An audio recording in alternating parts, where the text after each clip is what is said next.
maître. C'est mon maître et c'est mon ami. Et que je l'ai vu apparaître. Alors vous allez voir, c'est une exposition consacrée à un maître que vous connaissez, il s'appelle Courbet. Ce que vous ne connaissiez pas, c'est que... Il y a un élève. Il avait des élèves. Oui, là on parle d'un Dont un. élève, mais il en avait plein. Oui, vous avez raison, qui s'appelle Emmanuel Lancier. Alors c'est vrai que son nom est moins connu que Courbet, Ah, c'est le moins qu'on forcément, puisse dire, c'est un des élèves. Alors c'était un élève qui adorait les paysages, peindre les paysages. C'est un élève qui est extrêmement fidèle à sa ville, qui était la ville de Loches. On y trouve donc la maison-musée Lancier. Et c'est un élève qui était en admiration absolue devant Courbet. Et il a eu cette chance folle d'assister à son atelier, de rentrer dans l'atelier d'enseignement de Courbet. Et ça, on en parle moins, même si on connaît Courbet, on connaît moins son atelier d'enseignement. Dans cet atelier d'enseignement, qui était déjà révolutionnaire, Courbet recevait comme ça plein d'élèves et Emmanuel Lancier, regardez Courbet, regardez tout ce que faisait Courbet. Il apprenait à peindre comme Courbet. Et ce qui est formidable dans cette exposition, c'est que vraiment, on a... d'un côté, les œuvres de Courbet, et de l'autre, vraiment, vous voyez l'élève en train d'essayer d'apprendre, mais vraiment dans les micro-détails, comment peignait Courbet, arrivait à faire exactement ce qu'il faisait. Il fallait bien ça pour qu'on voit aussi l'évolution de l'art et du travail de Lancier. Est-ce qu'il faisait dans cet atelier ce que faisaient les maîtres italiens? C'est-à-dire que le maître commandait, esquissait, puis après il laissait les élèves continuer le tableau? Oui, mais alors quand vous voyez le travail de Lancier, vous voyez quand même qu'il devait talonner vraiment Courbet, parce qu'il y a des œuvres qui ressemblent étrangement aux œuvres de Courbet. Pour cette exposition, non seulement on a évidemment les œuvres de Lancier, mais on a avec les œuvres de Courbet une quarantaine d'œuvres et d'objets personnels appartenant à Courbet, prêtés par l'Institut Courbet. Je vous emmène à la maison Lancier à Loches. Je sais qu'il y a plein de jeux de mots qui passent par la tête de Laura notamment, mais je vous dirai ça tout à à l'heure si jamais vous les avez oubliés. Emmanuel Lancier est un jeune peintre.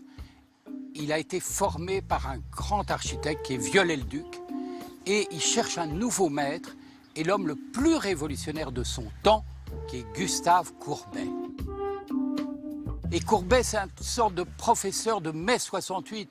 C'est un peintre qui fait un atelier, mais qu'est-ce qu'il donne comme conseil à ses élèves?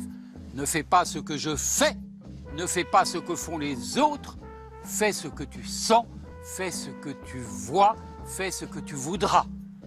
Voilà comment commence cette histoire extraordinaire de relation entre le disciple et le maître.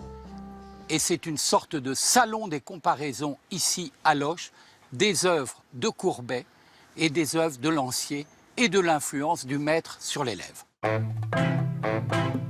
On voit côte à côte des vues maritimes de la Bretagne qui se ressemblent tellement.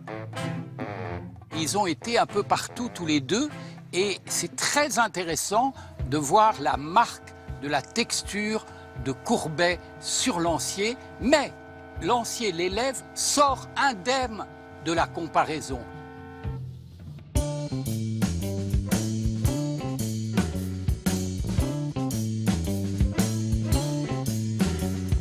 Courbet aimait tellement la nature qu'il a voulu que la nature soit présente dans son atelier.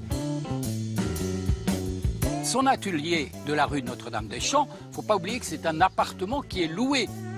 Alors on se retrouve avec un bœuf, avec un poney écossais, avec des poules, et finalement le propriétaire commence à prendre peur. C'est peut-être une des explications pour laquelle cet atelier a été éphémère.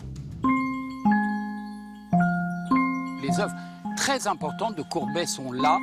Il y a ses objets personnels, il y a sa main qui a été moulée, il y a sa collection de pipes, et puis il y a les œuvres d'un raffinement merveilleux d'Emmanuel Lancier. Il y a ses marines, il y a ses bretonnes. C'est vraiment la première fois, je crois, que la relation entre deux peintres est aussi approfondie. Et la plus belle pièce montrée pour la première fois, c'est le manifeste écrit de Courbet de sa main, qui dit avec une modernité incroyable, qui efface le maître, l'élève, nous sommes des artistes, chacun signe avec sa singularité.